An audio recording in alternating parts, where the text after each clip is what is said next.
नमस्कार प्यारे बच्चों, एमएस क्लासेस में आपका स्वागत है। और मैं आपको हिंदी पढ़ा रही हूँ। हिंदी में हमारा विषय चल रहा है क्रिया। क्रिया के बारे में, क्रिया की परिभाषा और कुछ उसके उदाहरण मैंने आपको पिछली कक्षा में पढ़ाए। आज हम क्रिया के भेद पढ़ेंगे कि क्रिया के कितने भेद होते हैं और उन्हें उदाहरणों के साथ में समझेंगे। तो बच्चों, क्रिया के रचना के आधार पर क्रिया के दो भेद होते हैं। रचना के आधार पर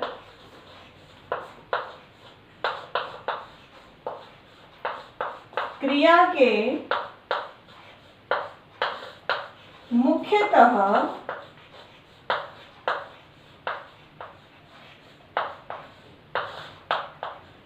दो भेद हैं। पहला है अकर्मक क्रिया। अकर्मक क्रिया में शब्द से हमें पता चल रहा है कि बिना कर्म के जो क्रिया बिना कर्म के की जाती है वह अकर्मक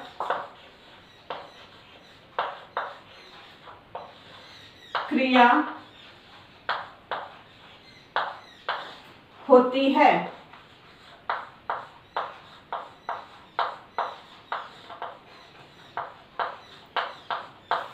जैसे राकेश दौड़ता है,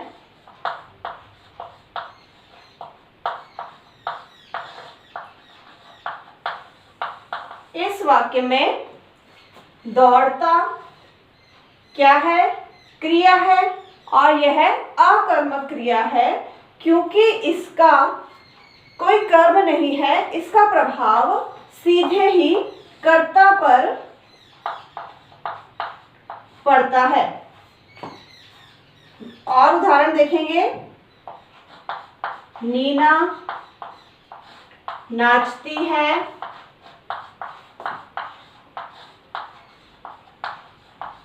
ये भी अकर्मक क्रिया का उदाहरण है जिसमें क्रिया का प्रभाव केवल कर्ता पर पड़ता है और कर्म का इसमें अभाव होता है, तो वह क्रिया अकर्मक क्रिया कहलाती है।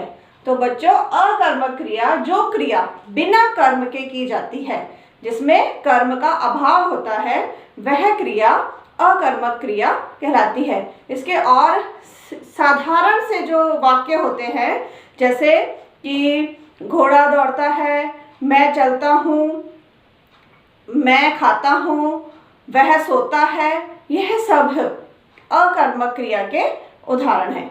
दूसरा भेद है सकर्मक क्रिया।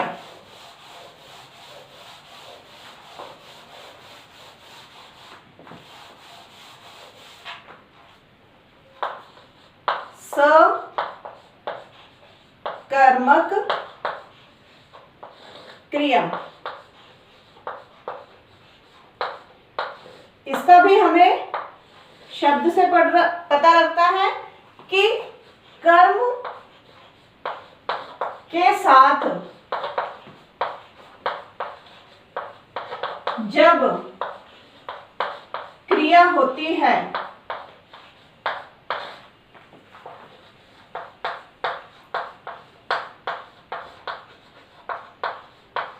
तो उसे सकर्मक क्रिया कहते हैं।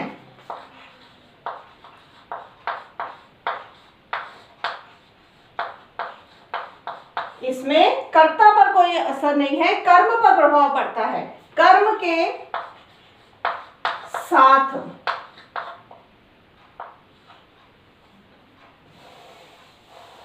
सकर्मक में हमें पढ़ता लग रहा है, कर्म के साथ जब क्रिया होती है तो उसे सकर्मक क्रिया कहते हैं। जैसे विकास पानी पीता है। इस वाक्य में पीता है क्रिया, पानी कर्म और विकास कर्ता, करने वाला, काम करने वाला कर्ता। लेकिन अब ये पानी पीता है तो पीने का प्रभाव पानी पर पड़ रहा है कि क्या पीता है। जब हमें इस प्रश्न का उत्तर मिलता है कि क्या पीता है, पानी पीता है, जो कर्म के ऊपर प्रभाव पड़ रहा है, तो वह सकर्मक क्रिया होती है। और उदाहरण जैसे वह बाइक चलाता है।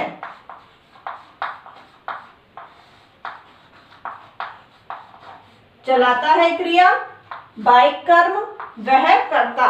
क्या चलाता है, बाइक चलाता है। क्रिया का प्रभाव कर्म पर जब पड़ रहा है तो वह सकर्मक क्रिया कहलाती है। तो बच्चों, आपको अकर्मक क्रिया और सकर्मक क्रिया समझ में आ गई होगी कि अकर्मक बिना कर्म के, कर्म का अभाव होता है। सकर्मक कर्म के साथ जब क्रिया होती है तो वो सकर्मक होती है। सकर्मक क्रिया के भी बच्चों दो भाग होते हैं।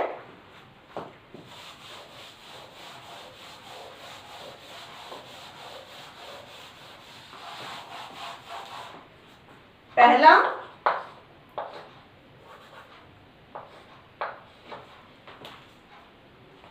एक कर्मक क्रिया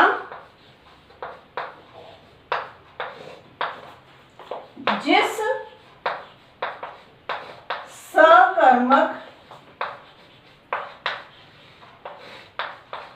क्रिया में कर्म केवल एक ही होता है,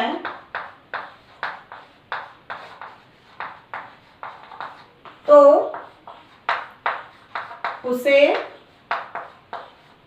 एक कर्मक क्रिया कहते हैं। कर्म कितने, एक। शब्द से हमें पता लग रहा है कि एक कर्म सकर्मक क्रिया का भाग है, तो सकर्मक क्रिया में एक कर्म होता है तो वह एक कर्मक क्रिया होती है। जैसे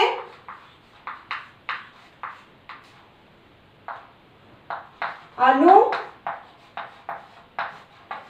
सब्जी लाती है।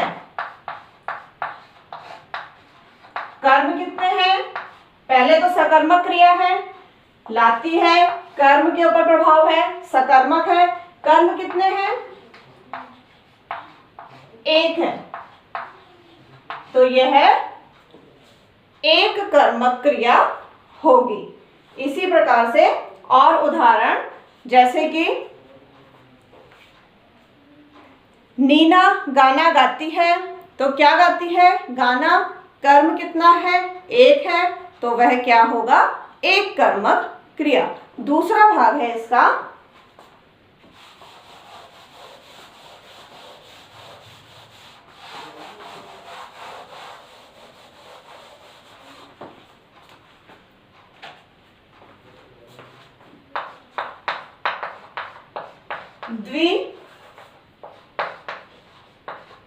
द्विकर्मक क्रिया जिस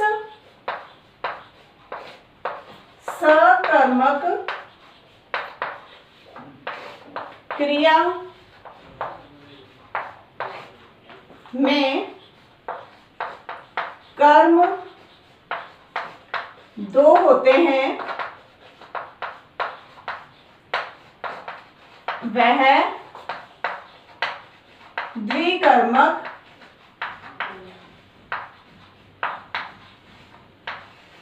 क्रिया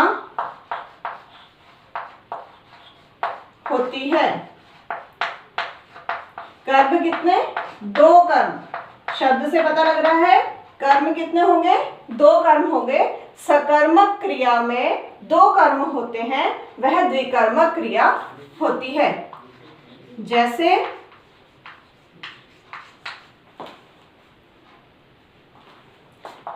श्याम ने राधा को रुपए दिए।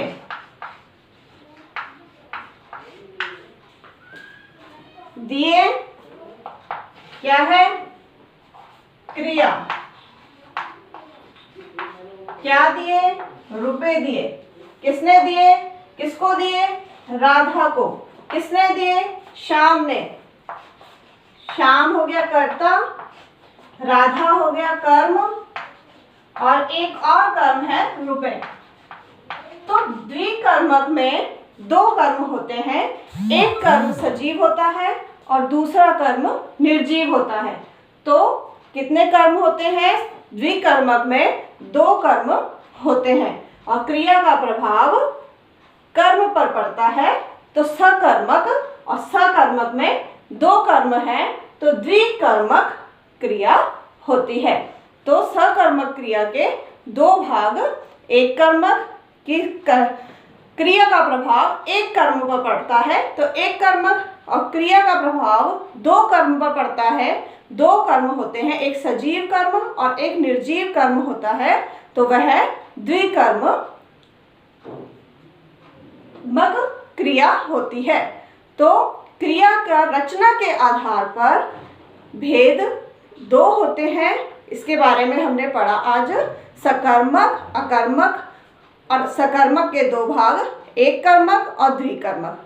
तो बच्चों आपको क्रिया किसे कहते हैं, जो हमने पहले भाग में जिसके बारे में आपको बताया, और क्रिया के भेद रचना के आधार पर क्रिया के भेदों का अच्छी तरीके से ज्ञान हो गया होगा। धन्यवाद।